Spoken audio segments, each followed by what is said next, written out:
Nous avions ce soir comme thème la densification arrosée.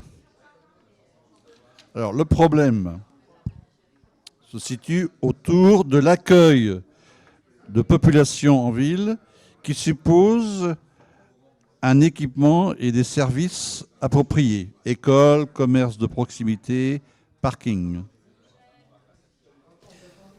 Comme par exemple Le Corbusier, qui est quand même un exemple même de densification et où on s'aperçoit finalement que la vie se passe plutôt bien avec justement des personnes qui viennent au rez-de-chaussée vendre des légumes, etc., enfin des AMAP. Et je trouve que c'est peut-être, finalement, c'est une des solutions. Il y a une école aussi, je crois, là-haut. Oui, l'école. D'autres choses ? Sur les parkings, on a beaucoup parlé des parkings par rapport aux problématiques des rues qui étaient très encombrées, parce que les gens n'utilisent pas toujours leur parking privé. Il sert souvent de remise. Et donc, à la finale, on a beaucoup de voitures qui stationnent dans les rues. Certains ont évoqué l'idée que les promoteurs devraient pouvoir prévoir dans leur construction des parkings enterrés pour que les gens puissent vraiment utiliser leur lieu de vie pour stationner et ne pas nuire à la circulation dans les rues. Car ce système empêche la mobilité à l'intérieur de Rezé. La question se pose de quel curseur mettre entre le nombre de bâtiments, de maisons, d'immeubles à installer à Rezé. Est-ce qu'on a prévu une densité? Est-ce qu'on a prévu un nombre d'habitants à Rezé d'ici 10 ans? Certains ont parlé d'utiliser le coefficient de Berlin. Tu pourrais expliquer? Non? Coefficient de Berlin qui apparemment est un coefficient de densité qui est intéressant pour que la ville soit vivable et agréable. Il faudrait aussi s'occuper des villes de petite taille, moyenne, pour empêcher les gens d'affluer dans les grandes villes comme Nantes, Rezé, qui sont maintenant qui sont ensemble. Nous constatons que de plus en plus de personnes veulent habiter en ville pour des raisons de travail, pour éviter de circuler et d'être pris dans les bouchons le matin. Donc ça paraît difficile d'éviter cette recrudescence d'habitants. Mais revient toujours le problème de comment créer le bien vivre ensemble, maintenir cet équilibre. A été évoqué également le problème du coût de l'immobilier. Quelqu'un a parlé de 4 000 € le mètre carré, actuellement à Rezé.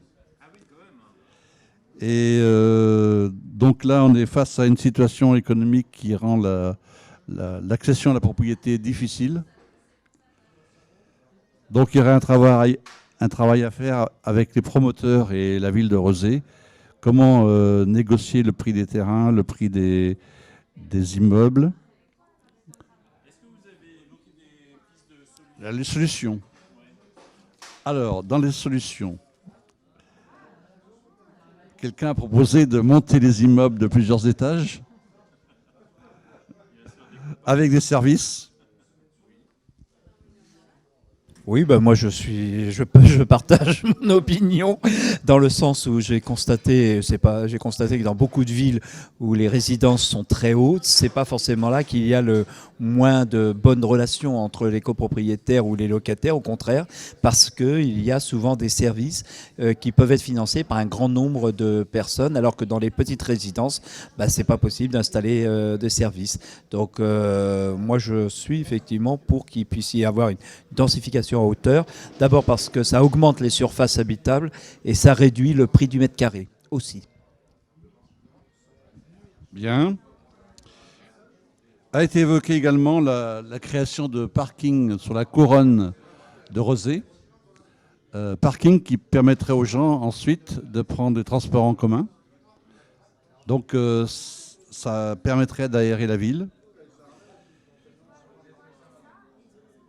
Importance aussi de préserver les espaces verts,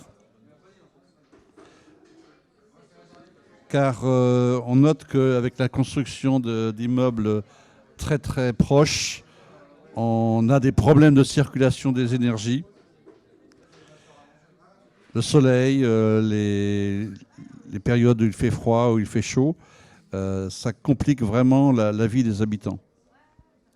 Donc la solution serait de mettre plus en relation les parties prenantes de ces constructions, à savoir promoteurs, les futurs habitants et la ville, pour élaborer des bonnes solutions de construction. Donc nécessité de concertation entre ces acteurs-là pour aboutir à un urbanisme vivant et apaisé. Voilà, c'est une conclusion qui a été donnée. On peut vous féliciter quand même parce que c'était pas gagné d'avance cette affaire-là. Hein. Tu veux pas le faire en anglais? My Taylor is rich. Est-ce qu'on vous propose une petite pause de 5 minutes pour vous reposer et puis ensuite on va traiter du deuxième sujet sur la question des transports. Ça vous va? On va peut-être boire un coup, non? Bah oui. On va arrêter de tourner. Ah non, c'est bon. On va arrêter de tourner. On reprend ça dans 5 minutes. Ça vous va?